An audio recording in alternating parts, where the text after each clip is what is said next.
Hello, hello. Give me 1 second. Facebook is acting up. Totally acting up. Mhm.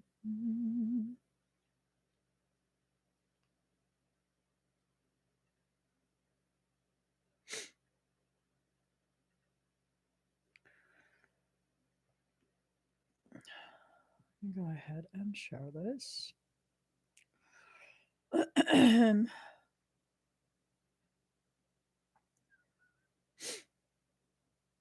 Okay, so I don't know what's going on here.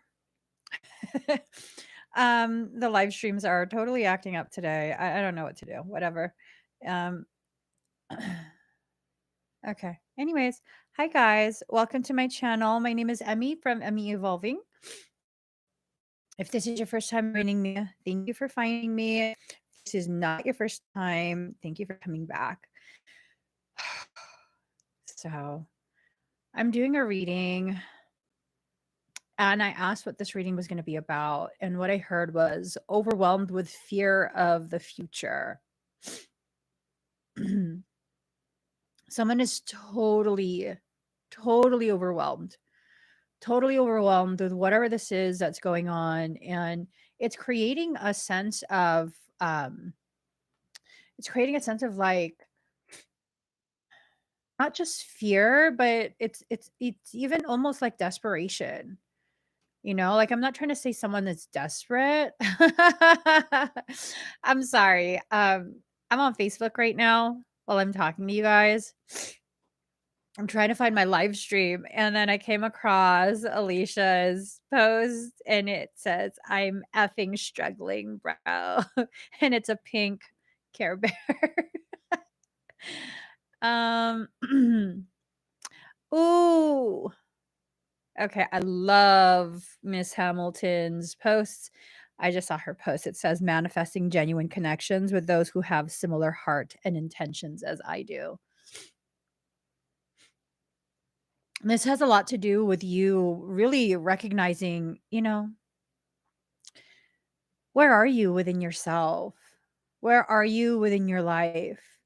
Are you at a point where it's like it's causing you to feel such extreme, extreme anxiety, like extreme anxiety to think of the things that you need to do in the future? A lot of what's going on has to do with future fear. I finally found my live stream. Okay. I just got to enter it so that I can. This freaking thing. Yeah. Okay. You know what? That's it. Where's my live stream? All right. If you're watching me on Facebook, I'm ending this live stream because I'm done. I'm done trying to figure it out. So it's done.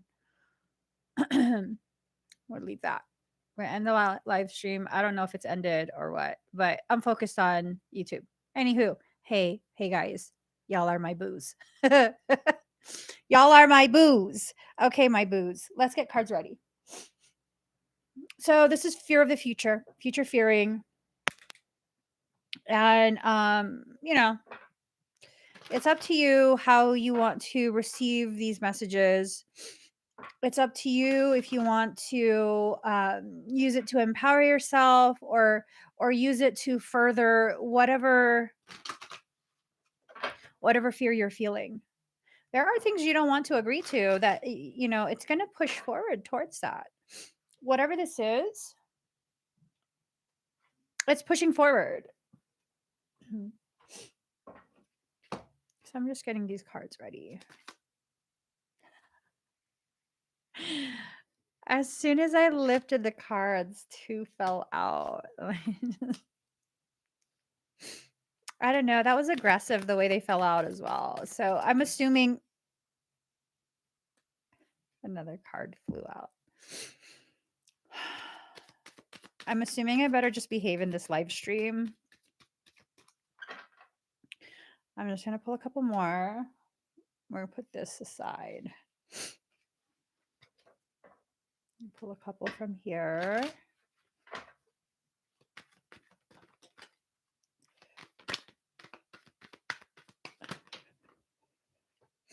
All right. Cards are flying everywhere today. What is going on? I'm usually really good at catching them too. All right. Final deck.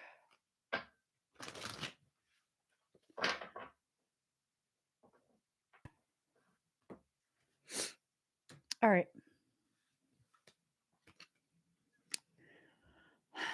Prince of Spring. Charming, self-confident, passionate, restless. Immediate action, a challenge you can successfully manage, a passionate relationship. So here comes the Prince of Spring. There is someone who's going to serve as a Prince of Spring for you. How do I know this? Because this card popped out. Masculine. Okay. There is someone who is needing to take immediate action. Maybe they've been considering taking immediate action for some time now, but the fear of the future, the fear of how you'll receive it, the fear of rejection, fear of yada, yada, yada, yada, yada, yada, yada, yada. They're just afraid. And I mean, we can't really criticize people for being afraid. We could, but that's a little bit of a like a dickish thing to do. So my asthma this got me wheezy. They're scared of you. They're scared of I'm not laughing because they're scared of you. I'm laughing because it's nervous laughter. They're scared of you. Okay. They're afraid because you're just like this loaded weapon that they can't anticipate how you're gonna take things. It feels like this is something they've been planning for some time now. They've been planning some type of I don't know what, but they don't know how to implement it. And here's the thing, they need to take immediate action at this point. Just immediate action. Or maybe that's their plan is to take immediate action. Maybe they're like, "Okay, I'm done trying to figure this out. I should just do it. Do it. Do it. Do it. Do it." All right, don't listen to me. Don't listen to me because of the fact that like I don't know. My energy's off today. I'm like exhausted for some reason. Eight of Venture, you have what it takes if only you believe in yourself. Thinking that you're powerless when you're not, a lack of self-confidence that keeps you from getting what you want. So see, that's the thing. That's the basis of my nervous laughter. I just really get this feeling that this reading is gonna serve as the instructional for people who are trying to approach you. If you're trying to approach someone and you listen to what I have to say today, you're probably gonna get your way. That's what I'm being told to tell you guys. Anywho, okay, Nine of Winter, unfounded fear, focusing on worst case scenarios, allowing worry to grow out of proportion to the problem.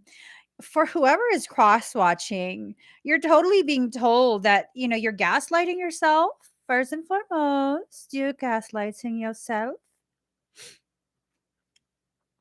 In addition to gaslighting yourself, you are the one who's actually in control here, is the sense that I get. You've been in control. And obviously, this is a general reading. It's not going to apply to everyone. Okay. It's not going to apply to everyone.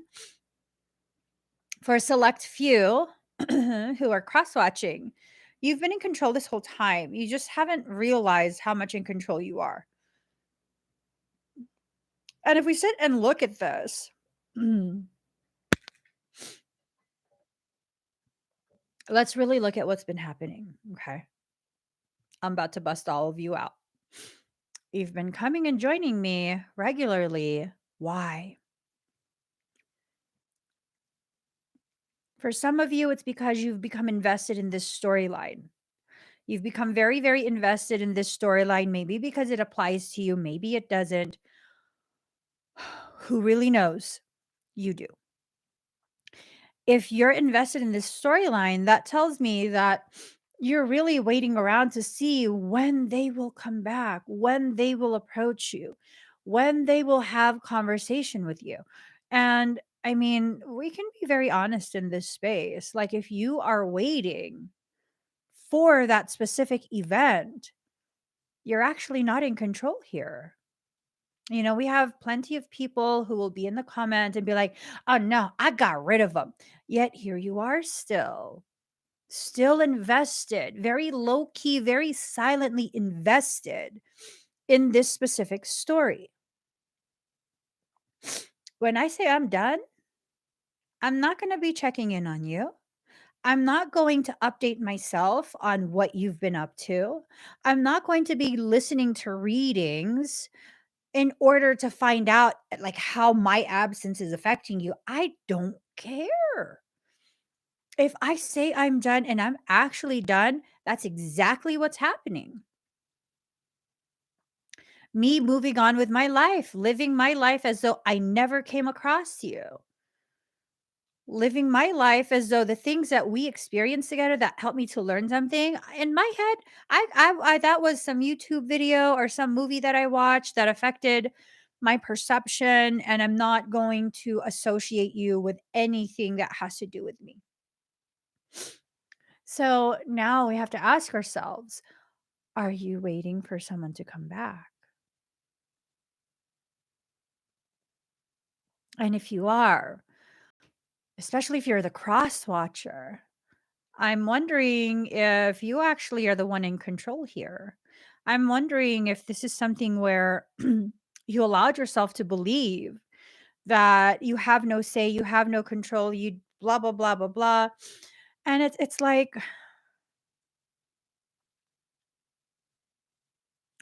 all of you guys will continue to be stuck in that same place of stagnation.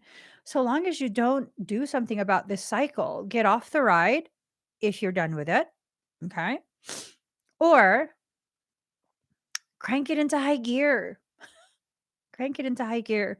Really enjoy the roller coaster. There's no point in jumping on a roller coaster knowing what the roller coaster is about, right? You're going to jump on the roller coaster and demand that they take it extremely slow. Excuse me. I don't know. To me, that's just illogical because roller coasters use gravity and, centripetal force to kind of push you along. I'm over here like, take me to the top and just let it free fall. I love roller coasters. Yeah, no, seriously, take me to the top and let me free fall. Don't be halfway pushing on no brakes. Let me finish my entire roller coaster ride and feel exhilarated, and then I will get off the ride. You can't stay in this space of half in, half out. You're either completely in or you're completely out. And that's what's causing a lot of the pain and the fear of the future. Your fear of the future, putrid future. Your fear of the future. My Filipino is coming out. Your fear of the future, it's a very thing that's serving as the brakes that are half pressed. Half pressed brakes suck. Okay, you're either going to press on the brakes all the way so you can get off, or take foot off the brake. I remember, when I was teaching, I was teaching my son to drive, right? But granted, he was like 13 or 12 or something like that. We're in a parking lot, and I was totally messing around. And I was like, "Oh my god, I need my safety crystals," and I was live streaming it, screaming and everything. I was just totally messing around with him. And then I realized, like, the fear of it because I was joking around so much. He had one foot on the gas and one foot on the brakes. Fool, that's not the clutch. You drive an automatic. Get your left foot off the brake. You're gonna break the car. And that's what he was doing. Like, I'm like, it's not, that's not a clutch. Get your foot off the brake. And that's the thing is that say you're driving uphill, right? The place in life that you're at is something akin to the landscape of San Francisco. And I'm not talking Soma where it's not so hilly. I'm talking I don't remember the name. The crookedest street, Lombard. No, that's not Lombard. I forget the name of the street. But that's a very, like, hilly area. You go all the way up, and then when you get to the top, you're gonna go all the way down in San Francisco. And one of the ways that I challenged myself was, because I taught myself how to drive stick by myself, right? I decided to go to San Francisco. Um, well, the very first time I decided to teach myself how to drive stick shift, I drove 2.5 hours to Sacramento by myself. I drove myself, um, in the rain.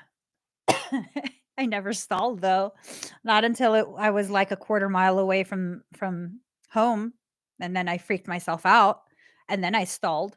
Like a quarter home, that's when I stalled. And that was the thing, was the fear of my, because I borrowed my brother's car. He thought I knew how to drive stick. I said, "Yeah, no, I go, why?" It was the fear of them knowing that I didn't know how to drive stick and that I went all the way to Sacramento because that's like 2.5 hours away.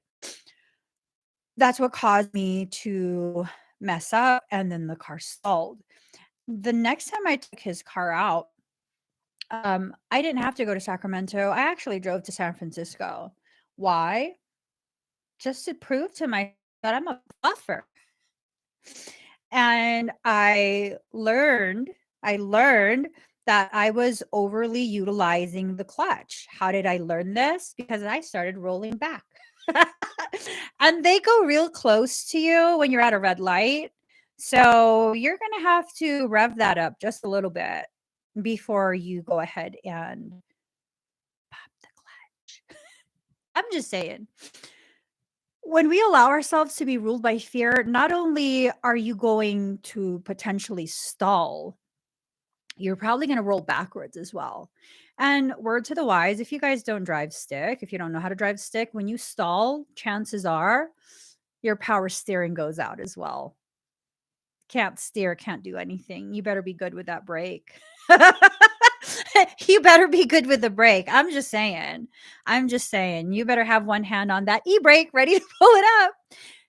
We have to stop driving our life in that way where the fear is the very thing that keeps making you roll backwards. Once you get comfortable with the way you drive, it is so fun to drive through San Francisco in a stick shift. Like, seriously, people just hop out onto the street out of nowhere. And it's fun. It's fun because now you can really utilize all your gears. Well, gear 1 to 3. Really, you're not gonna be in 5th gear in San Francisco. You're gonna stall. And maybe that's it. Ooh, that's a powerful part of the message. If your goal as someone who's just learning to drive stick is to get into 5th gear, you're gonna have no power and you're probably going to stall, right? All of your power is in the 1st to 3rd gears. It's in the 1st to 3rd gears. And when you allow yourself to begin utilizing those gears for what they are, which is something that can, excuse me, help to negate that backward movement, you'll begin to be very, very empowered. People think that, excuse me, just like with energy, that the whole point is to be in 5th gear. The whole point of all this energy work, um, esoteric learning is to get you into 5th gear. I mean, I don't know. Maybe I'm not making sense. Maybe this is like because not a lot of people drive stick shift anymore. Not a lot of people drive stick shift. You have to downshift sometimes in order for the car to have any type of torque, any type of pull to it. 5th gear, you're just pushing. You're just pushing, and that's it. You're tapped out, you're maxed out. That's it. That's literally it. if you need more gumption, if you need more traction in your effort, you have to downshift. And most likely you're going to have to downshift into third gear, that center space. If you have 5 gears, that third gear is that center space. And if you allow yourself to apply this to your spiritual journey, you'll begin to see that being centered is truly that place of power. Now, for this masculine, they're centered in something, but it's something that's becoming very, very chaotic for them. Like very, very chaotic for them. This is becoming something that it's spilling out. It's just spilling out. You know, they can't stop it. It's overflowing and spilling out. See, Diana says, I have my old 2001 Jeep Wrangler. This hits home for me. You see what I'm saying, right? When you're driving up a hill, or if you're taking your Jeep and you're driving out in, you know, some really rough terrain, you're not trying to be in fifth gear the whole time. You're not trying to have zero control over the torque, the power, the pull that you're trying to get yourself, or using to get yourself through that, like, you know, rough terrain. A lot of people don't know that. So if you're trying to be high vibe, I hate that term. If your goal is to be high vibe, why? Tell me why. Explain to me why your goal is to be the highest possible ever. Because we don't really know.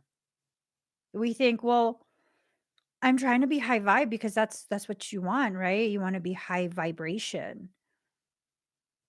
No,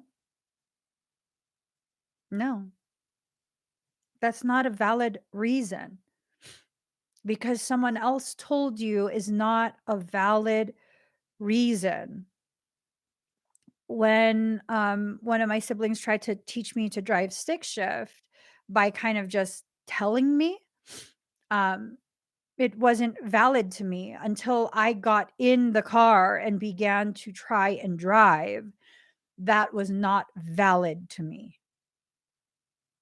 Until you get into life and try and um, drive your life around, that is not valid for you. It's just not. For most of us, what people say is not valid until we live through it ourselves. So live. Live. Allow yourself to live. Fertility. This is about creation. This is about you recognizing you are creating these circumstances for yourself. So long as you continue to try and contain things that should not be contained, you're going to continue to create the struggle that you experience. There's a lot of weirdness going on. Union. It seems like these strings of fate are leading to a union, reunion, unification, whatever it is. So if it's leading to that end result, anyways, and that's actually what you wanted, why are you afraid? Right? If you're afraid of this end result that you are working towards to begin with, that is your goal. And all of these things that you create lead to this. Why are you afraid? Is it because you feel like you don't have control? And maybe that's it. Maybe this is nothing more than a process of learning to release that control. Homecoming in reverse.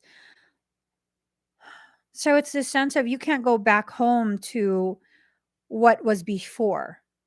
Does that make sense? Whatever was before is done. It has to be a new home, a new construction, grounding. Allow yourself to really truly connect with the life that you have, the life that you've created for yourself. As you cut things down, the overgrowth, the things that need to be harvested,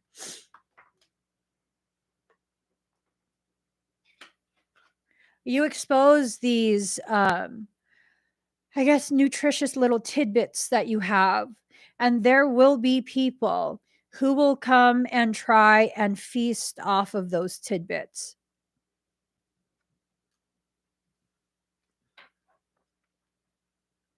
I don't know if you guys know this, but farming is one of the most violent activities. And you might be like, what are you talking about? Farming is not violent. Actually, it is. It is.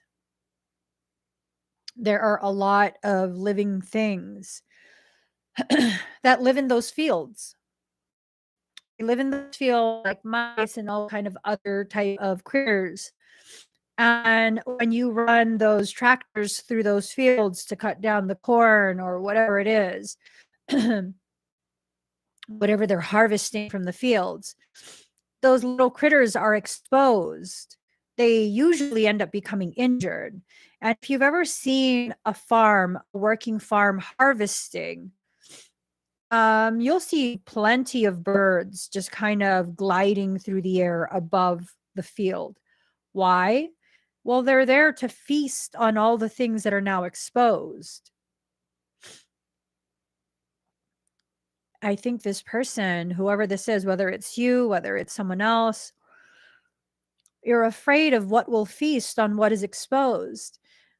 If all that's exposed is your truth, what are you afraid of?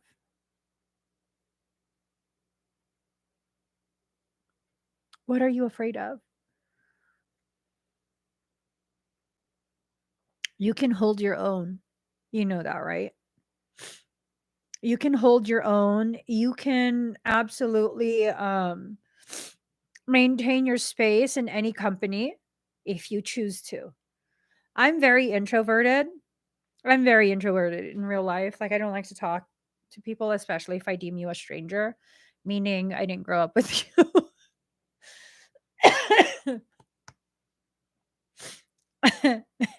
I don't like to talk in real life. Um, and that's the thing though. Don't get it twisted, because if you're going to come into my space and try and dominate me because you think like, oh, she said on a live stream that she doesn't like to talk in real life, you're going to see a whole nother side of me come out. I will dominate you in front of you in real life. If you're respectful of my space, I will continue to behave in my usual fashion, which is introversion. Okay. I'm not going to try and prove anything. I'm not going to be your teacher. I'm not going to lecture you. I'm not going to correct you. I'm not even going to make any suggestions. I'm going to just quietly exist in the same space as you. But the moment you try and become dominant with me in real life, honey, you're going to see me turn into the hottest dominatrix ever. I will dominate you. Just to let you know, you don't control anything here. And when I'm done letting you know that, I'm going to excuse you from my presence and I'm going to go back to my introversion. I can handle any environment that I'm in, especially if I'm pushed to. If I'm pushed to, you're going to see a whole nother character come out of me. Not one that's aggressive in that way where I'm threatening you. No, I don't need to. I don't need to. Because you're going to take one look at me and hear the things that I have to say in a very calm, very confident manner, and you're going to intimidate yourself because you're going to recognize, oh, shoot, she's actually sovereign. You can handle any situation or environment that you are presented, that you are inserted into. You can handle it. I promise you. You can handle it. You just choose not to. And if you choose not to, that's a choice. It's not a lack of ability, it's not a lack of comprehension. I learned to be this way working at makeup counters. When I was a lot younger, because I was even more introverted when I was a lot younger. And these women at the makeup counter, because I was very soft spoken and I just want to be helpful. And they took that as like some sign of weakness. It's not. It's not. That's just one aspect of me. And quite a few of these makeup girls, they learned the hard way. They learned the hard way. Don't push me into a space where I have to handle you because it's not going to work in your favor. No, I'm not going to be aggressive. I'm going to speak the truth in a way that will help you to understand. You are not my equal in this moment. Don't hurt your own feelings because you're not my equal. And just because I'm nice doesn't mean I'm weak. I found the people who are the nicest tend to be the strongest. They're just being very considerate of your feelings. Yeah. I remember like this random conversation that we were having with my husband's friends. Everyone was over and, we're all kind of just joking around and stuff. And I'm like, yeah, no, the quiet people scare me. And they're like, what? And I was like, yeah, the really quiet, really nice people, they scare me. They really scare me. They're so intimidating. Everyone's like, because I guess, I don't know, maybe they thought I was badass or something, like I'm fearless or whatever. I'm just like, what the hell are you talking about? And I explained, like, no, the really quiet, really nice people who you never see mad, like, when do they ever release that rage? That gets all bottled up. And if you happen to have bad luck and you're the one that they take it out on, that's like, how many years have they bottled that up? I don't want to be the one they take that out on. I don't want to be the one. And then I don't think it was very long after that. One of my husband's friends is another day. One of husband's friends, my husband's friend, who is always ridiculously nice, always happy-go-lucky. He's, like, almost never mad. I'd known him for a couple years already, and I had never seen him mad. When there's conflict, he's like, "Oh, you guys just stop. It's all good. Just stop." And then one day he was at our house, and the neighbor happened to cut their grass or whatever they were doing, weed whacker or something. He has a really nice car. Like, his car is his pride and joy. Like, he keep it hella clean, it's modified, all of that. It's a very expensive car. And they cut their whatever, and it went onto his car, and he had just had it detailed. I'd be pissed too. I don't know that I would do what he did. I would be pissed too. Like, oh, hell no. So I was inside the house and he comes inside. I was coming out of my bathroom and he was trying to get in the bathroom and he's dripping blood. I'm like, what happened? And his girlfriend was so like, I'm so sorry, girl. I'm so sorry. We'll pay for whatever. And I was like, no, is he okay? And he was mad. His whole face was red. And I was legit scared. Like, oh no. Oh no. Oh no. Oh damn, what happened? Because I'd never seen him mad before and I was literally afraid. And it turns out that, they cut the grass or whatever and it went on his car and he was upset and he was ready, I guess, to get into a fist fight. He went over to the neighbor's door and he was knocking on the door, and no one would answer. And I guess one of the windows was open or something. I don't remember very well anymore, but he knew someone was home. And so he got really mad and he punched the window and it shattered. And that's how he cut himself. And so he like He cleaned off his wound. He bandaged it. He like tears in his eyes. He's like, I'm so sorry. Just give me a bill. I gotta leave. I'm so sorry I disrespected your home like this. And I was just like, no, it's fine. It's fine. But yeah, I was scared because I was just like, oh my God, if he really cannot control himself, like there's no one here that's going to stop him. Like there is literally no one here that's going to stop him. This is going to end really, really badly. And I was instantly triggered into that space where it's like, oh, holy crap. The one person who's always just so chill and smiling is now pissed. And literally everyone was like, oh shit. I was like, oh no. Oh no. Yeah. That's the one person I don't want to see mad. The one person who is never angry, who never shows you that they're angry. They're very, very quiet, or, they're always just so helpful. Y'all learn something. Learn something about this. Those are the people you do not want to make mad. They are the one you do not want to see angry. And I say this as someone who used to hang out with the bangers. I used to hang out with people who were always angry, violent, like it's no biggie to me.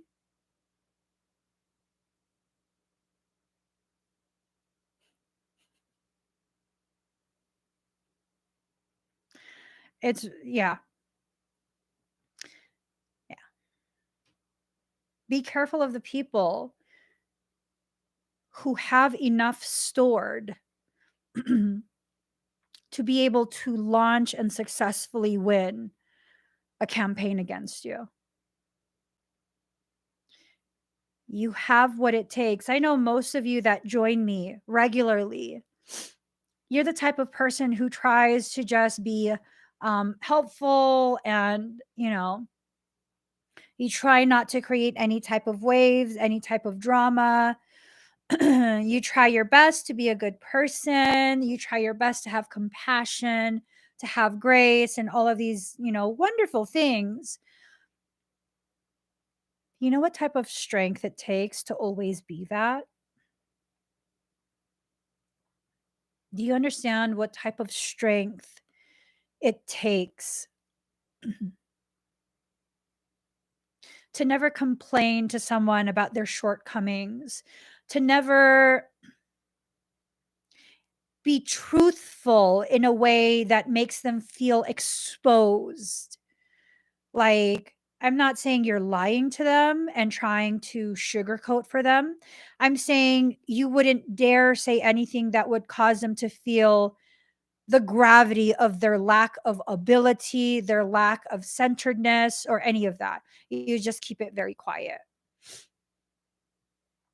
That takes a lot of strength. It takes a lot of stamina and strength. So just know, if you're that type of person, you've just buried it very deep. You know what I mean? You buried it very deep, and you know, it's still there. It's there, and you can utilize it. You can utilize it. You can apply it when it's needed. You just have to find it once again inside you. Whoever this is, they're being grounded in that soil of stamina and strength. They're playing for the long haul. They're in this for the long haul. They're not in any rush to connect with you, because they will continue to wait until the time is just right to approach you. But see, here's the thing, they need to just hop on their rabbit. The imagery of the the imagery of it. Prince of Spring, charming, self-confident, passionate, restless, immediate action. Here they are. They're on their adorned rabbit. They're on a rabbit with armor. I'm saying,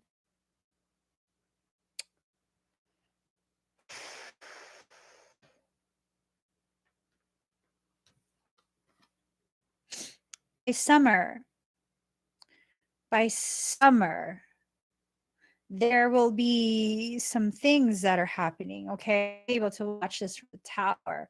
They're going to step into their power and they're going to begin negating. Oh, no, no, no.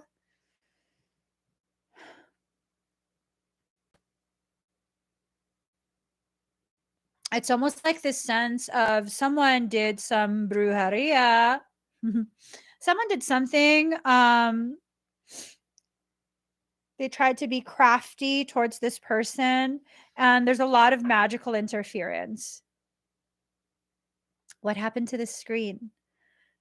40 minutes and 30 seconds. What happened to the screen?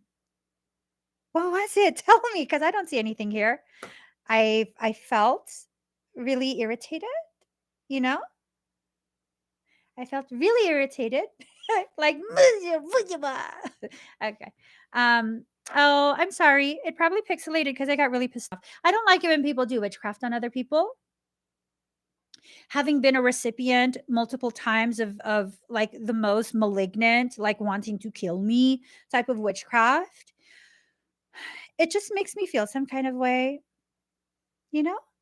It just makes me feel some kind of way when I hear that people are doing witchcraft on other people. It makes me feel some kind of way. What kind of way? Like, kind of like fucking shit up. That kind of way. you know? Um, it makes me feel like I want to fuck shit up type of way. That's what it makes me feel. So there is someone who's been trying to interfere with this process. It affects you and another person. So it's a third party circumstance. Oh. By the way, I'm going to go live later today. To do past life readings. We want to unearth a lot of this bullshittery that's going on. We want to unearth where is this coming from. I feel like this has to do with karmic connections. Karmic. That's me clawing somebody. Karmic connections. Let me just keep going with the reading. It's time to move forward. Okay, so here's the dealio. Not only am I going to focus strictly on past life readings and corrections, I'm also going to do unbindings. I very rarely offer like binding removals. You know what I mean? The negation of black magic stuff. I think today I'll do it because I'm pissed off. And I'm sorry for melting the screen like that. I'm sorry that y'all saw a cascade of rainbow pixels going down the screen. I'm sorry. It pisses me off. So it's time to move forward from that. It's very much time to move forward for that and from that, and we will. It's time for us to enter into a space of celebration. The seeds have been planted. They are being watered. And those seeds will eventually like grow into something profound, right? Profound. Enough hay to feed the bunny. Oh no, I'm not going to waste my salt on that, sis. I'm not going to throw salt. I'm not. When you've lived multiple lives born as a sorceress, you don't need salt. You just need attitude, which I have plenty of. All right, strength. Ocean Lover says, who gets mad and produces rainbow sludge? I do. Or it's like a burst of pixel that comes from my face. That's what it does. I mean, but that's Facebook days. Card number 30 is strength. Stepping out of that water. Lions, not lions, sorry. Tigers. Tigers are actually really well versed in water. They're not water averse. See what I'm saying? Be a tiger. Be a liger. Be a tiger and a Pisces. Step out of your water as this ferocious kitty cat. and just do your thing, okay? Just do your thing. You're going to be fine, seriously. Card number 3, be fearless. See what I'm saying? Ooh. clothed in robes of dignity and grace. Let me find that. Hold on.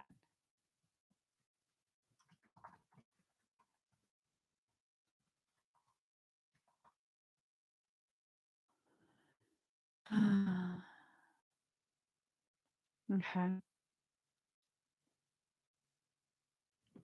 Proverbs 31, verse 25. Woo-hoo. Strength and dignity are her clothing, and she laughs at the time to come. Mm. The virtues of a noble woman.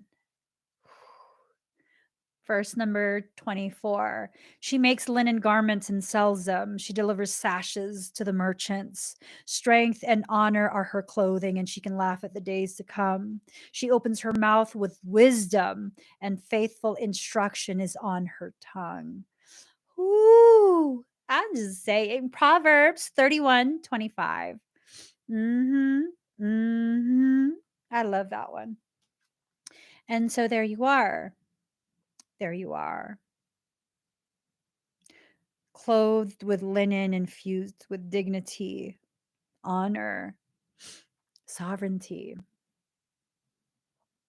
The lighthouse. So is it the ship that seeks the light of a lighthouse? Or is it the lighthouse longing for the arrival of a ship? Because does the lighthouse have any purpose so long as there's no ship needing its light? And that's telling me that there is this connectivity between you and another person where the juxtaposition of the two of you, juxtaposing the two of you, gives further clarity and definition. It creates another layer of gravity, this gravitational pull between two individuals. Ooh.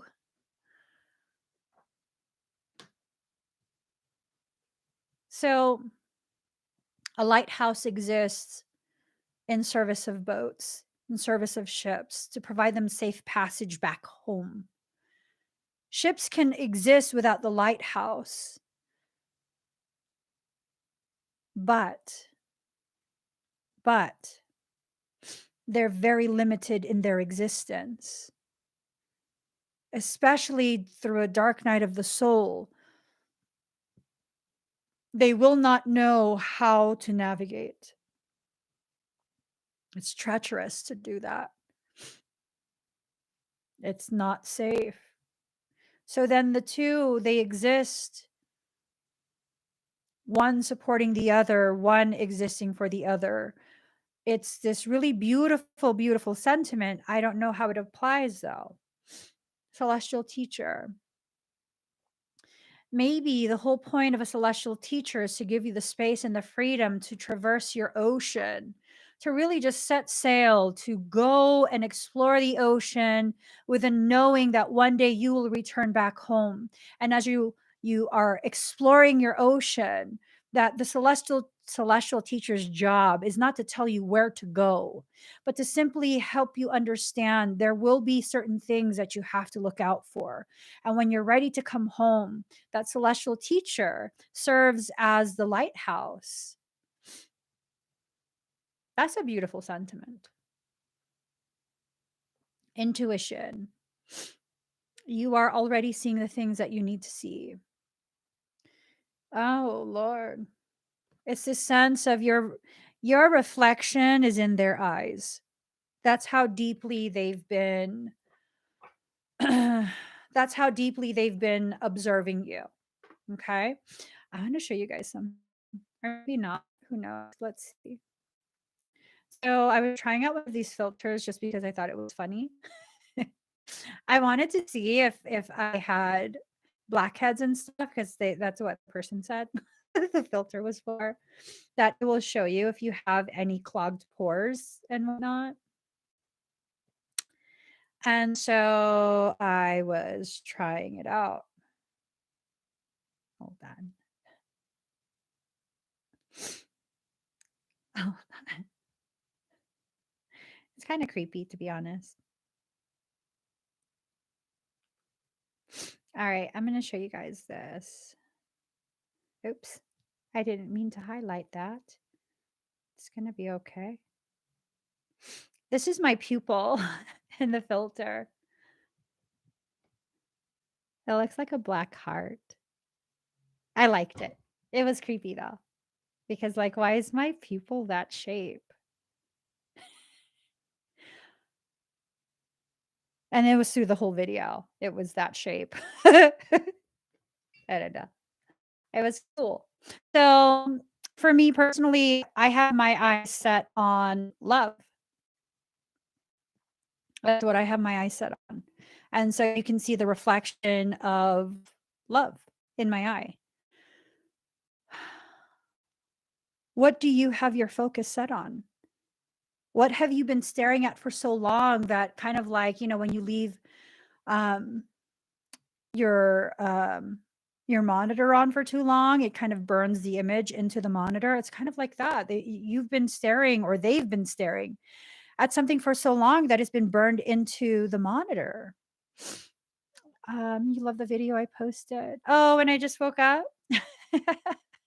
People are crazy. Like, really, you want to shame me for using a filter because I'm hiding wrinkles and pores? I have small pores, please. And I'm barely wrinkled, please. I'm in my mid 40s or approaching mid 40s. Like, please stop. People will try and shame you for whatever they can think of. Like, and that's fine. I'm not trying to say I'm better or younger looking or more youthful than other people. Because in comparison to that video that I took it was not very long ago. It's actually rather recent. But in the past couple of years, I was already, I think, in my 40s. Um, yeah, and I looked like I was maybe in my mid 20s. Whatever. Whatever. But see, here's the thing. It went beyond what people, if you look at the comments, there's a lot of people who are like, girl, don't let negative people tear you down. And I'm not being torn down by negative people. I'm simply allowing the world to witness the process with which I reclaim myself. And there was a lot of people in the comments like, um, don't listen to them. Don't listen to them. No, this is not about not listening to them. This is not about me feeling badly that someone was being an idiota. No. This is about me being very raw and very real in my truth. Now, do I think I'm the prettiest, most gorgeous woman I've ever seen? Not really. Not really. Do I think I'm ugly? No. Does that mean everyone is supposed to be attracted to me? No. No, not at all. So what does it mean? That I'm valid, whatever I feel, and that I'm going to process my life in whatever way I want. And when things happen, I have the right to share my self processing or to process it in private. But it's up to me. It's up to me. Yeah, it's up to me. And no, I'm not ashamed. At that time, at that time, I had shared that because I really have, I have an aversion to posting selfies of myself. It's just weird. It's weird to me. So I have an aversion of posting selfies, right? I have an aversion of showcasing my feminine form, and like I'm good. That's not what I'm offering the world. Trust me, I showcase that for my husband a lot. It's not like I'm ashamed of myself or my body, because I'm not. But I just feel like that's not for other people.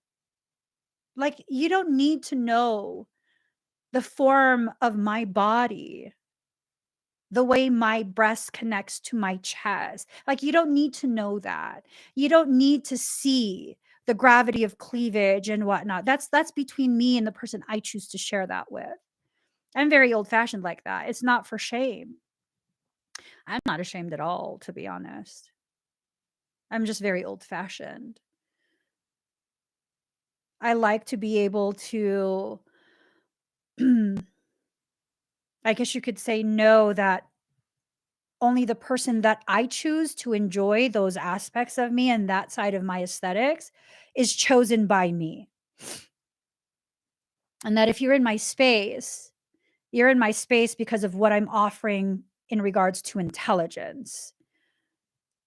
You know what I mean? Right, Annie. That's exactly what it is. Sometimes people try to help by saying encouraging things, but in truth, it makes you feel invalidated. There was someone, I had to screenshot it because I saw Alexandra's comment on it. I saw the notification, and so I went, and then it ended up showing me someone's comment, and I had to screenshot it. This one was really like, I felt very complimented. It says, "You have one of the most naturally aesthetically photogenic faces I have ever seen, and I photograph a lot professionally. It may be just the case of finding the flattering angles. Every model has their angles and way of working, and maybe a little pep talk with your inner child to help with confidence issues." Yeah. I was like, "Oh, girl, naturally aesthetically photogenic." What? That one was very complimentary. That was very complimentary. I love that. I really love that. I was just like, "Oh my god." I screenshot it. I loved it so much. Because when someone professionally takes photographs, being a person who once upon a time was a professional photographer as well, um, you have to have an eye for something that is not traditionally gorgeous. You know what I mean? You have to be able to see beyond that. You have to see the art in someone's face, in their features. And to have someone, an individual who specializes in a specific art form, see the art in me, I was just like, oh my gosh, I love it. And she didn't say, like, oh, you're pretty. No, she said very specifically, let me find her words. She very specifically said, "One naturally aesthetically photogenic faces." That tickled my inner shapeshifter. Yeah, no, depending on how I do my makeup and the angle that I use with the camera and my face, I could totally change the way I look. Card number 14, Golden Crown. Everything that we're talking about right now is meant to set your brain on fire with a seeking, searching, craving of truth and connectivity. And I think that's what's going on, is that you are craving something in a way that's not conventional for you. Or is it the other person? It might be the other person. They might be craving you in that way, in a way that's not conventional, is what I'm saying. And it's probably throwing them off kilter. I wonder if that's what it is. They're being thrown off kilter because they're not accustomed to feeling this deeply and having such a depth of connectivity without having had the opportunity to, bond with you in a traditional sense. I don't know. That's weird. Limitless. This is like a limitless pool of opportunity to learn and grow and evolve and all of that. This is something that I'm being told right now. It's being sanctioned by soul.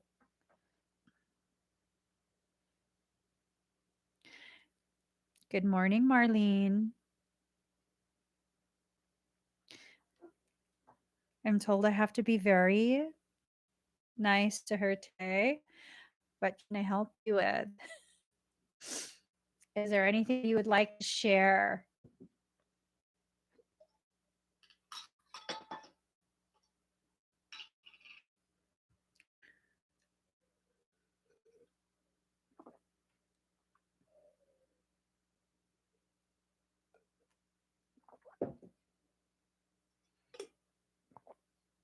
Do you have a message for people? She's just quietly standing there.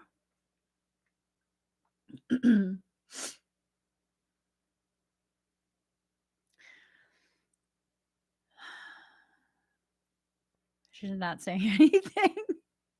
Okay. Well, if you have something to share, let me know. Card number 5, be still. Allowing yourself to enter into a space of stillness so you can begin receiving the messages your soul is trying to give you. Oh, hey, it's Mariah's birthday. Happy birthday to you. Happy birthday to you. Happy birthday. Happy birthday. Happy birthday to you. Happy birthday, Mariah. Card number 1, awaken, but it's in reverse. So it's almost like this refusal to wake up to the reality of things. Okay. So Marlene is talking about, now she's talking now that she is confident that I'm not going to yell at her. I didn't yell at her last time. I just spoke very confidently. um she says sometimes people are in denial about what's really going on, and they try their best to deny. I'm paraphrasing. Deny the reality of their feelings, the reality of their purpose, the reality of their path. Excuse me. And the time for denial is done. The time for action is approaching. I need some action, tender satisfaction. The song popped in my head. You guys go ahead and sing it. I'm sorry. The time for action is approaching. It's this sense of there has been enough time to process, and now it's time to actually do what needs to be done. What needs to be done? I don't know. I don't know. I literally don't know what needs to be done. I think you're going to have to decide that. I think you're going to have to decide what it is that you need to do and then put some action behind it. Whether it's like walking away from something or walking towards something, you have to make a decision and then you have to implement whatever solution you've come up with. So notice how I'm not telling you which way to go. Notice how I'm telling you that you need to make a decision and then, apply the appropriate action after the decision is made. See, choices. Needing to make a choice. Just this need to make a choice.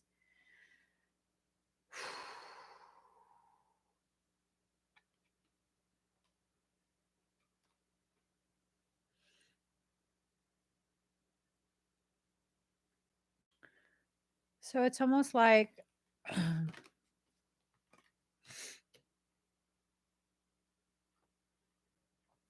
do you want someone who has the aesthetics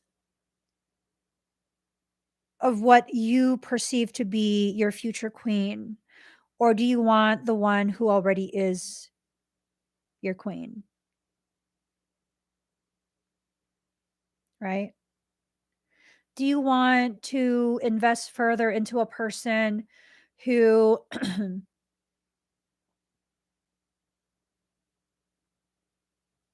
I guess is a shadow comparison to this ascended goddess, really? Right? So this is someone who's trying to play a role. This right here, that's someone who's trying to play a role in order to ensnare you. And this is someone who really their arms are not open. They're not there like topless and trying to be this aesthetic, this scene of like, come to me, I want you, come to me. This is someone who's like, you decide. And whatever you decide is what will it be. That's just what it is. someone who can honor your sovereignty, someone who it doesn't take so much effort um, to connect with, where you don't have to shrink yourself, you don't have to hide your aspects in order to connect with this individual, because there's already just a naturally occurring connectivity. And I don't know, you just got to decide, like, what do you want? What do you want? It's not necessarily that one is better than the other. Marlene goes, no.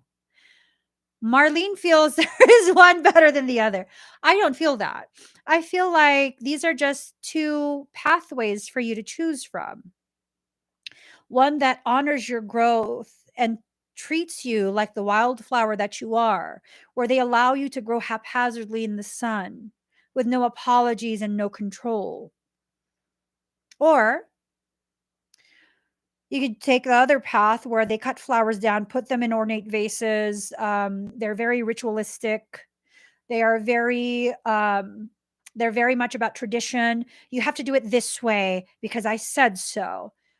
Both are going to help you to grow. One is going to skin you alive first. The other is going to bathe you in milk and honey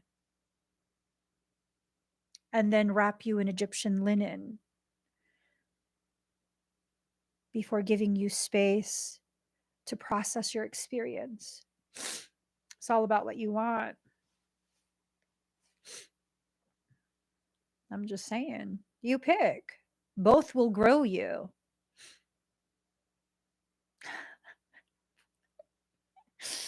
Marlene says, you don't need that kind of growth. Marlene says, you don't need to grow in that way. You don't need to be skinned. You don't need to be skinned alive. You don't need to grow in that way.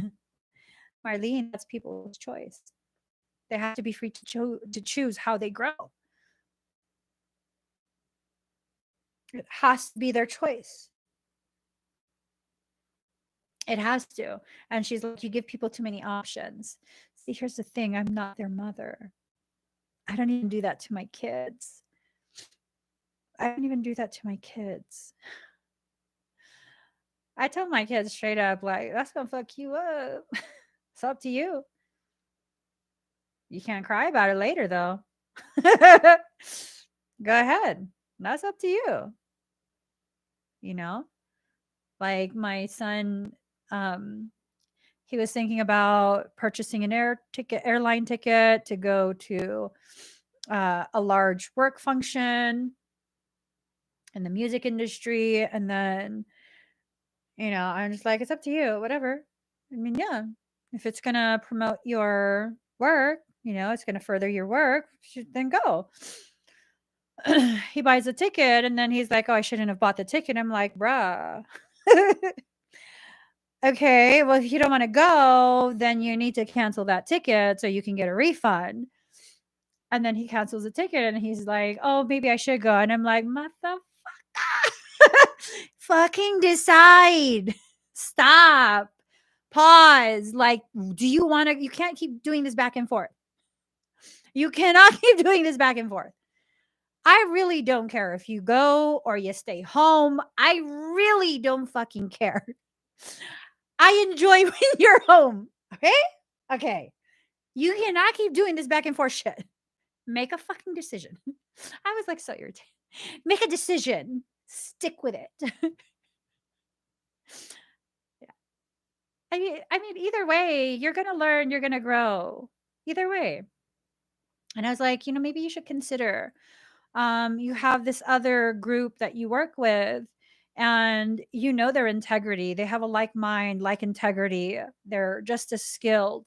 Or are you going to go to this large function and what you have to decide is, are you going for work or are you going to party? And you're in your 20s now, so I'm not going to tell you which one to choose. But if you're going there for work, by the sounds of it, these motherfuckers are trying to party. Don't disappoint yourself is what I'm trying to say. If they're talking about they're going to be getting tattoos, like group tattoos and this and that, I'm not opposed to you getting tattoos. I'm just saying, if you're going to spend all this money to go there for work, it doesn't sound like they're going to be working. But if you're going there to party, then I think you're going to have fun. But you can't keep canceling and rebooking, canceling and rebooking. Because I'm about to take your phone away. No, I'm not going to take his phone away. It's funny because when he was a tweener, that was like the ultimate punishment. Take his phone away. Yeah, I wouldn't even have to yell. I would be like, "Give me your phone." And he'd be like, "Just beat me." No, why would I beat you? You're crazy. Why would I beat you? He's like, "I would rather you spank me." And that's why I'm taking your phone instead of spanking you. Why would I punish you in a way that you're asking for? Are you kidding me? Yeah. It was like death to him if you take his phone away. Give me your phone. That's how Give me your phone. No, I don't want to hear it. Oh, that was horrendous. I love my kid so much. He straight said, "Just spank me, beat me." I was like, "No, why would I do that? Why do you always have to take my phone?" Mind you, I must have took his phone maybe 2 or 3 times in his lifetime. He's like, "Why do you have to take my phone?" And I'm like, "Well, because it works." Are you gonna do what you did again? No. So give me your phone. You already did it. You already did it. I love it. My kids are amazing. We don't do timeout either. I'm just like, "Bruh, do you want to deal with a mom with a shitty attitude for the whole day?" Right? And I'm going to be like breathing all stupid. Like, for real, you don't want to deal with that. That's the punishment. You got to deal with me being quiet and like, that's the punishment. And they're all like, "Oh God, why'd you have to do that and piss her off?" And it's not even like yelling or threatening or anything. It's just like, they're just, I'm telling you guys, it works. It works. Like, it's not this implied, that I'm like waiting to beat you or something like that. It's just like, ew, I'm irritated. I can't talk for now. Worlds within worlds. Card number 36. Worlds within worlds. So it's like you occupy some space within their space. They're not going to evict you. So I guess at the end of this reading, what I'm trying to say is this is an obsession that's going to continue indefinitely, in perpetuity. It's a forever thing. So either do something or not. Those are the options. Do something or not. Those are the options. It feels like someone is working up the courage to approach you. And then that's that. Marlene goes, "Could you give a little message?" She put her in, "Could you give a little message?" What's the message? Well, it depends. What's the message? She goes, you have to agree first. Okay, what's the message?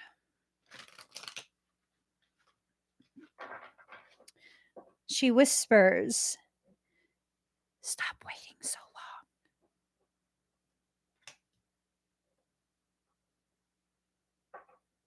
I could have sworn this card came out before.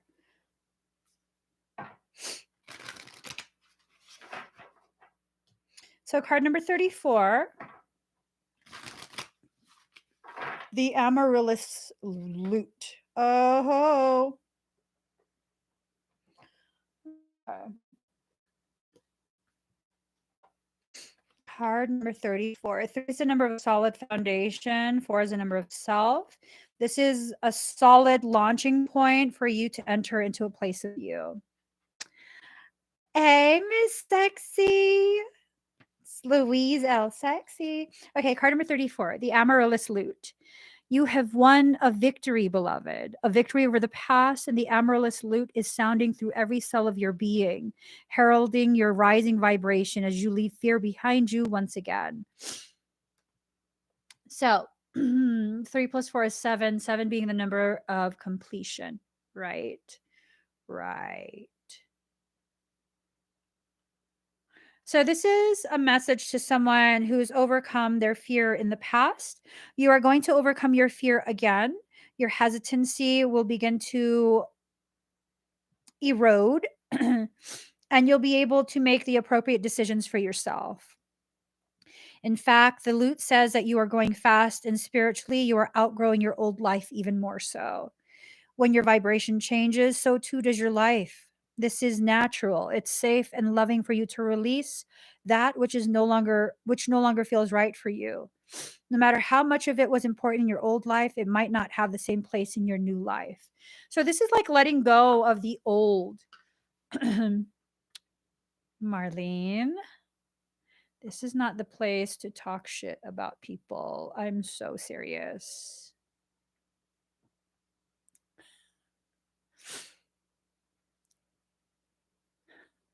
This is I don't know who she's talking about. This is someone that I don't know, someone that I've never met, never interacted with. Marlene is asking me to say I feel like you're getting me into some shit for real. Marlene is asking me a huge favor and is requesting that I say I don't like her. Like, what do you expect to come out of that statement, though? Because even if you don't like her, you're not the one in a relationship with her, right? That's how I see it. That's how I see it. Like, I one of my siblings has this ex-girlfriend that I don't like. I don't like her. I just don't like her. I met her one time and I already felt some way towards her before I met her, but I was just like, okay, let me not be like that. Let me just not be like that. And then the one time that I met her, um, she starts questioning my parenting. Bitch, do you even have kids? And your dog doesn't count because it doesn't talk back. Like a childless person questioning my parenting. I don't like you very much. And the parenting that was being questioned is it was, I think, like 7 or 8 p.m. And she was wondering why my children weren't in bed. Because we're motherfucking rock stars. Because we're rock stars. We don't do bedtime. That's why. Why don't you put your puppy to bed? Why is your dog still awake? I was just like, bitch, why are you fucking questioning me right now? I'm sorry. Did you already promote yourself to my sister-in-law? Because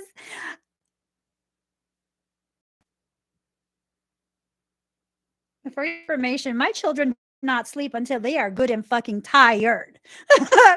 I don't do that kind of to my kids where I'm gonna make you lay in bed until you're so fucking bored that you don't know what to do and you pass out. Yeah, no, but my kids know, like, if we have to go somewhere early in the morning and you stay up until 3, you better not fucking complain when I'm over in your room waking you up at 6 like, "Hey, you have 5 minutes to wake yourself up and then please get dressed, brush your teeth. We got to get going in about 30. I gave you 5 minutes to wake up." Okay? And no, they don't complain. They're like, "Oh, okay. I shouldn't have stayed up late." I know. It's okay. You can sleep in the car. Mhm. Bitch said, "Do your kids not have bedtime?" It's 7 p.m. What the fuck? We're rock stars, bitch. I don't like her though. I don't like her. I don't like her. I don't like her. I told my brother too. I was like, not that one. No, no, no, not that one. That one, mm-mm, not that one. Anywho, so but it's not my place to tell people who to be in relationships with. I did not tell him to not be in a relationship with her. All I said was, "That's some other level of bitchery."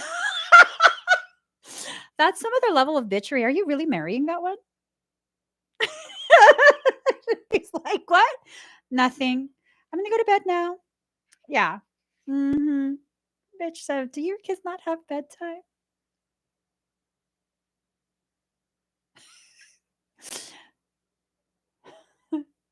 That triggered me. Just remembering that triggered me. I mean, don't you have some Louis Vuitton purses to clean? Go home. Go home and clean your purses. Go home, clean your purses in your sterile environment. Okay, let me stop for real. All right, so just as a musical instrument can play more notes at higher or lower vibrations, your own vibration is being refined as you're going so fast spiritually. This is wonderful. Be brave as you trust that you are allowed. Indeed, you are spiritually encouraged to allow your vibration to continue rising, even though that sometimes means leaving people, places, situations, and things behind. Okay. Yeah, yo, I don't tell people how to parent. Don't ever fucking ask me about my parenting. Don't, like, for real. And when my kids heard her say that and they all look like and I was like, "Don't worry, guys. It's only 7." My little one comes up and he whispers into my ear, "Who's this girl? Do we really have to go to bed? But we're not tired." Don't worry, honey. Don't worry. Don't worry. You listen to your body. When your body says you're tired, you go and lay down and you sleep. Don't worry. Okay. Some people and situations will grow with you at an equal pace. Others will meet you in the next upward spiral of your unfolding consciousness and life path. And still, others will weigh you down and you will need to let them go so that they may live their own destiny according to their own whack ass choices and timing. You know what I'm saying? The more you allow yourself to raise your vibration, to shine victorious in your journey from fear to peace, the more you'll be able to benefit from the quick unfoldment of your higher destiny to your life. The amaryllis lute calls you upwards into your own soul vibration. This healing instrument of the divine mother goddess, Kuan Yin, sounds within your cells, helping you continue to raise your vibration into peace. You feel the effect of the amaryllis lute when you feel that you want to become more discerning about what you consume and how it might affect you positively or negatively.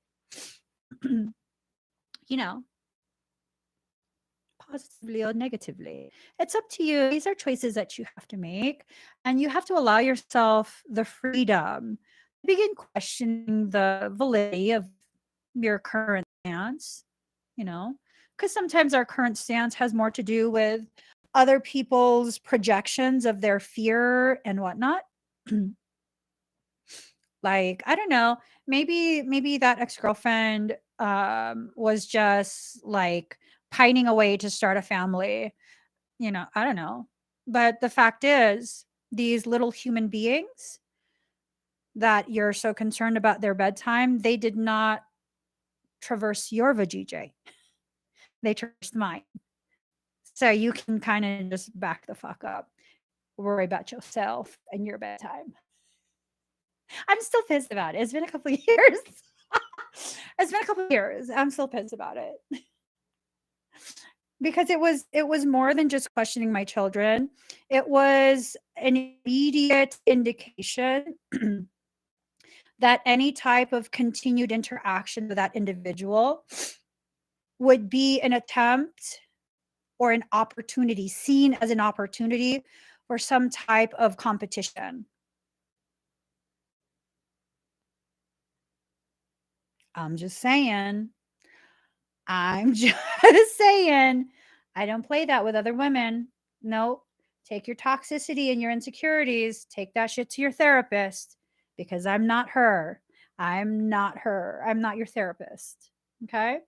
And maybe more of us need to have that mindset with life when it comes to other people, not just other women, but men with men or, just anyone competitive, anyone who wants to assert their dominance in any space from the start. It's just like, okay, you're the most insecure motherfucker in the room. Go your corner. Go to your corner. No one wants to play with you. Just go to your corner. I'm not your therapist. Package that all up, put a little post-it note on it.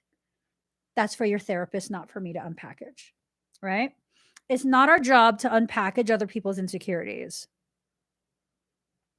And I know I hello, psychic as fuck, right? I know what that situation was. My brother has so much respect for me as a mother, as a woman. Like, he has placed me on this pedestal, and like in his eyes, I can do no wrong. And everything that I do and decide for myself and my family is so like cutting edge, next level. I know that that's how he sees me sometimes. And I'm sure that he has said like really amazing things about me to her, and that made her feel very displaced. Know your role, know your space in this pecking order. You're not on the pedestal with me. I'm just saying. Sometimes you got to have that stance, you know? Like, I am not drawn to my brother like that. That's my freaking sibling. That's so gross.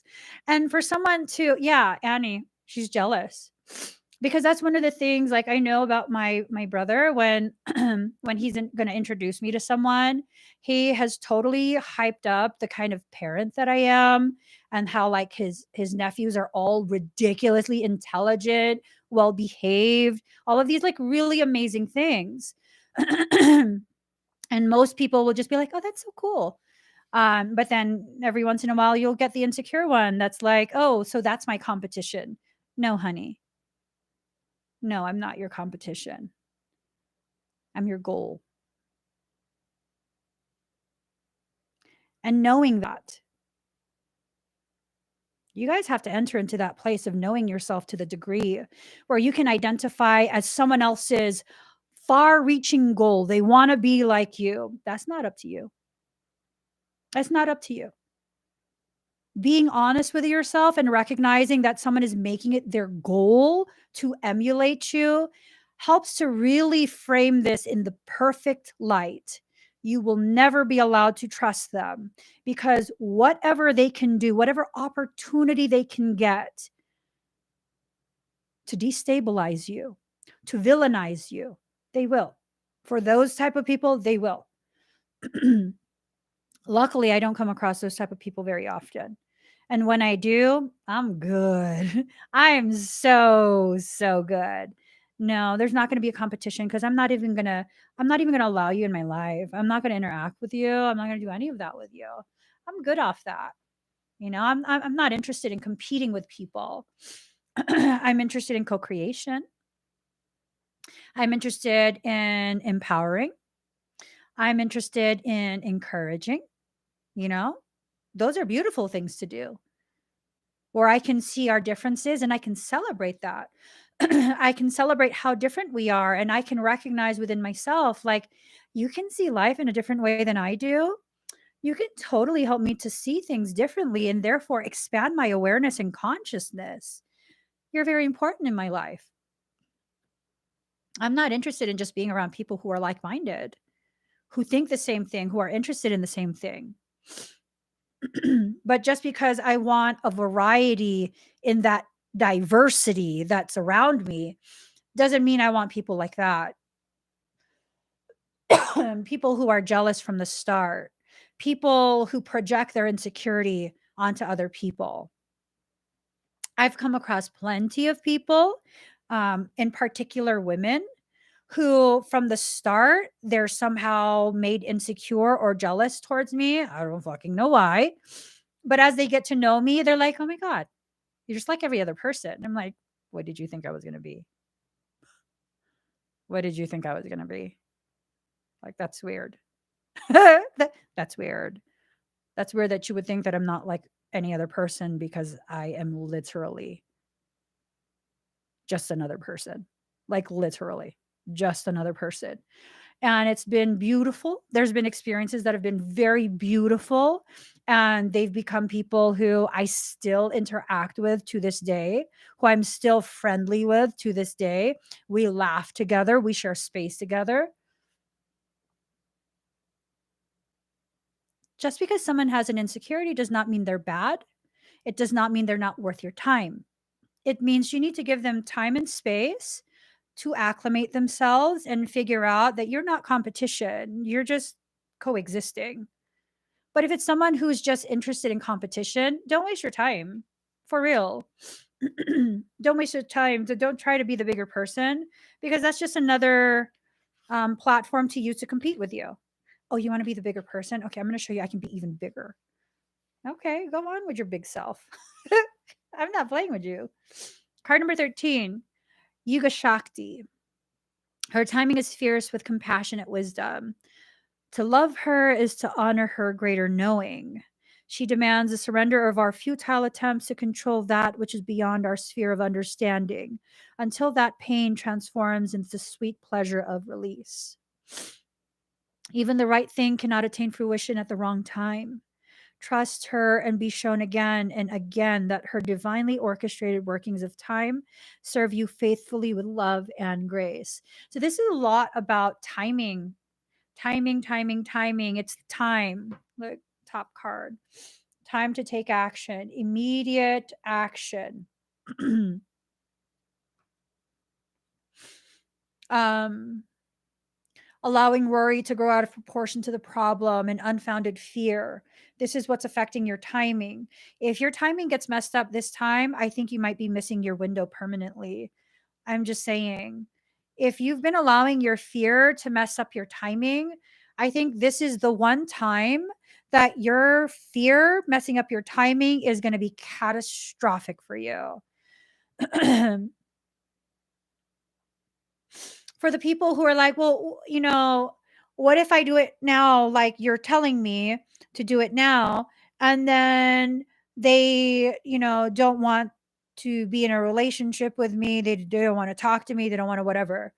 At least you know where you stand, right? I don't see anything wrong with it. I don't see any loss. Like if I were to reach out and I don't know where I stand with you, I don't know if you're going to block me. I don't know if you're going to respond. I don't know if your response is going to be one of like, now we have an open forum to communicate, or uh, your response is going to be like, you're going to curse me out. I won't know where I stand with you until I actually do that, until I actually open that line of communication. And when I open that line of communication, if you say or do something to make me feel like I'm unwanted, maybe you open the message and you don't respond, you completely ignore it. Well, at least now I know where I stand with you and I can totally let that go. Right? At least now I know. I won't have to continue fighting with myself about, do you hate me or do you not? Am I imagining that? Is it real? Do you this, do you that? At least you've shown me, definitively shown me what I need to know in order for me to make the next decision for my journey. And if they're going to show you that they don't value you, then you can finally put that away. You can finally let that go. And I think for some of you that's what's causing you to not let go yet, is that you don't know where you stand yet. And so because you don't know where you stand, you're like, what if I let go too soon? Excuse me. What if they just needed more time? The most important one.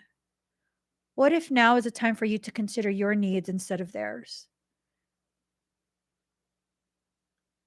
What if that?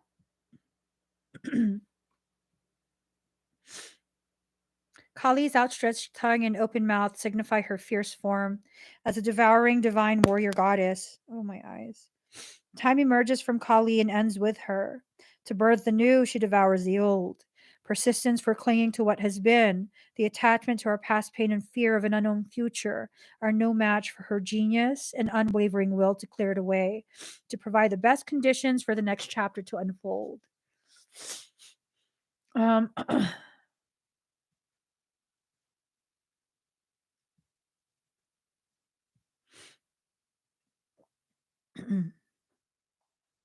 There are cosmic cycles within which the personal cycles in our lives must There are cosmic time frames that govern soul contracts and relationships.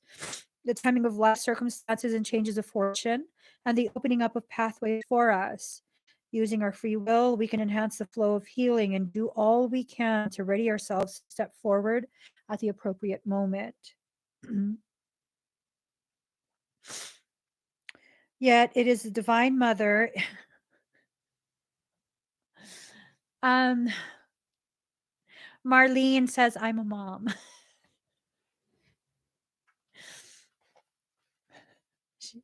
She's saying, I'm a mom. I'm a mom.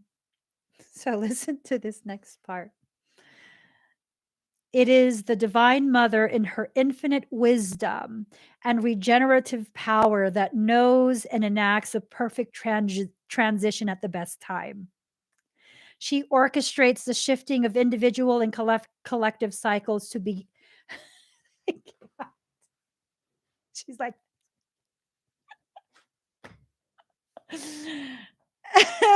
Marlene's trying to say she knows what she's doing. So let me read it again. She says, don't mess up the words. Let me read it again. It is a Divine Mother in her infinite wisdom and regenerative power that knows and enacts a perfect transition at the best time. She orchestrates the shifting of individual and collective cycles to be in harmony with each other. So every being gains spiritual benefit through what unfolds. The Oracle of Yuga Shakti confirms that you are going to experience considerable change. The timing of this unfoldment is significant. There are many factors at play. You will sense when the correct moment is upon you. During this time globally, the light of spiritual knowledge is partially subsumed within the darkness of ignorance and confusion. Even those with the awareness to have positive intentions can become confused and place profit above integrity, attack brothers and sisters on the path, or lay claim to knowledge on false foundations. Your siblings have been lied to. That's what Marlene said.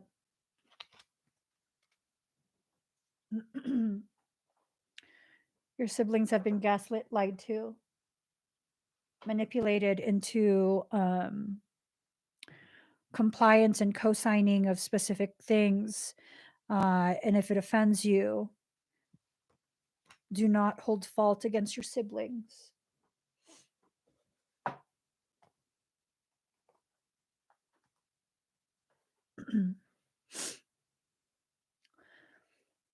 The fault will always be in the hands of the one that tried to weaponize your family against you. It will always be that one. The one who's orchestrating all of the BS in order to get their way. It will always be that one. Look back at the history of your family in this relationship.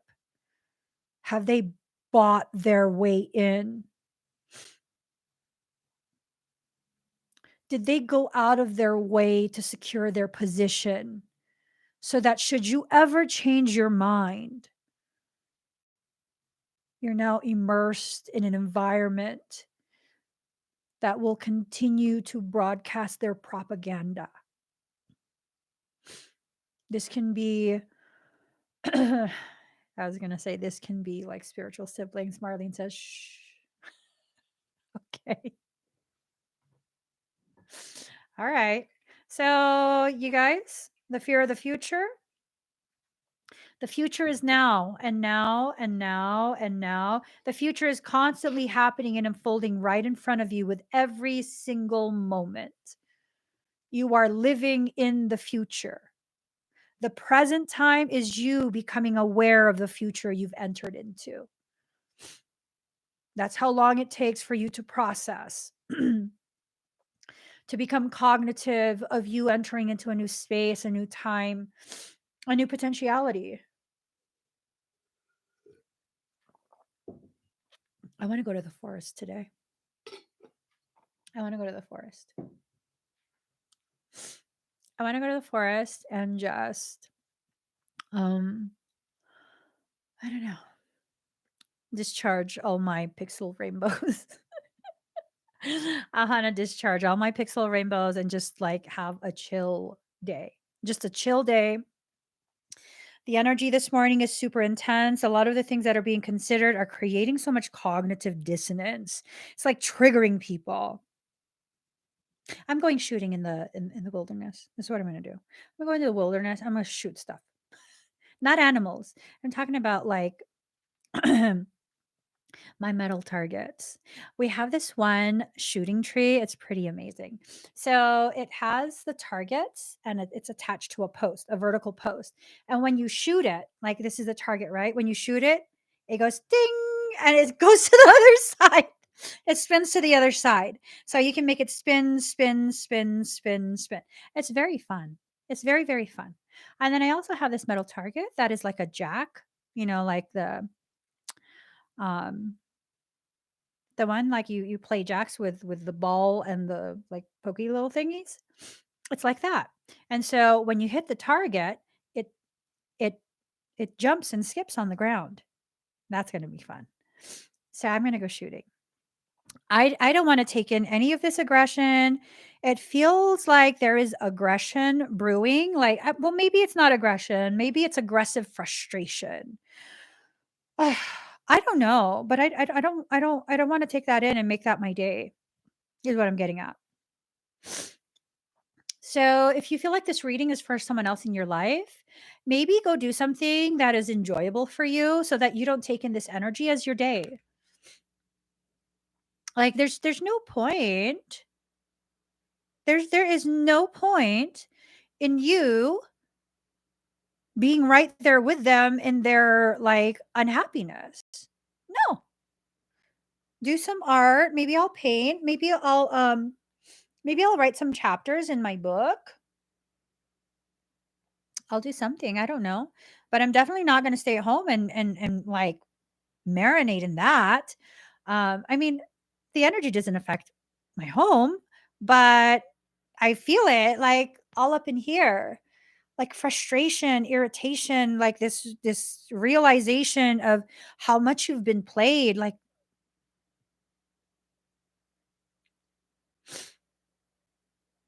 did you really get played?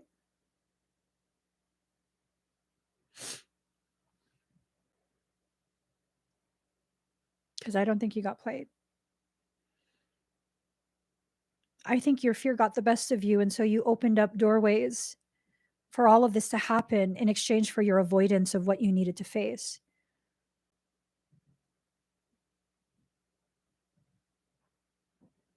If you got played, it's because you played yourself. So stop playing yourself. Start allowing yourself to enter into a space of really just taking accountability for where your life has gone. It's not necessarily a bad life. Excuse me.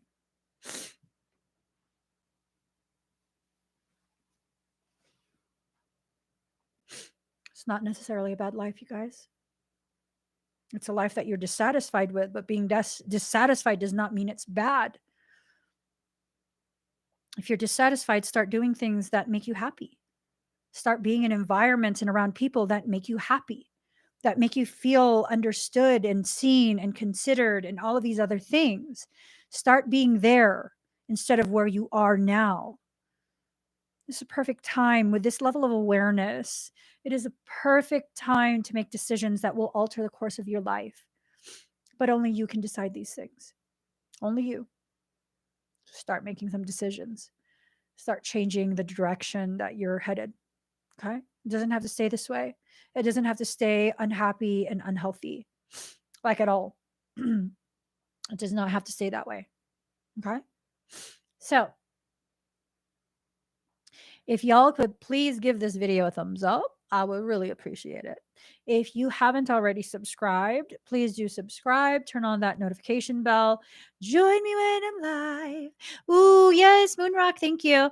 If you would like to enter the raffle to win a 2-hour meditative experience where you will be just bathed in specific frequencies because a custom created soundtrack will be made just for you. It is a 2-hour experience. I'm going to be doing all the energetic work that you could possibly need. Yes. And we can spend that time chit chatting and you can ask me whatever questions you want to ask. It only takes $1 per entry. Moonrock went ahead and put the link. I went ahead and pinned her comment. The link to enter into my raffle is up top. In addition to that, this raffle goes towards a lot of the different projects that we are starting already for Soulwork Synergistics. Soulwork Synergistics is my nonprofit ministry. It is a faith based organization, and we exist to really uplift and support humanity as it begins its process to really speed in that ascension, that expansion of awareness, and the ability to process what you become aware of. Okay. Um, Ocean Lover, thank you for pointing that out. I keep forgetting. So there's also this new program or series, it's more like a series that I'm trying to do. And with this series, it's called Dear Emmie. If you go to soulworksynergistics.com, you'll be able to see the Dear Emmie portion. You just scroll down a little bit, you'll see Dear Emmie, and you just fill that out. You write me whatever question you have. It's kind of like Dear Abby, but it's Dear Emmie. Okay. If you have questions about your circumstance, if you have questions about something that you're struggling through, questions about um, your spiritual journey, or just questions about random things that you've heard about and you don't know what it is, you want better clarity, you just write it in there. And maybe once a week, or I haven't set the schedule yet, but most likely once a week, I will be selecting at least one letter, one Dear Emmy letter, and I will address it during a live stream. You have the option of letting your identity be shared, or you can stay anonymous and I'll just read the question. It's up to you.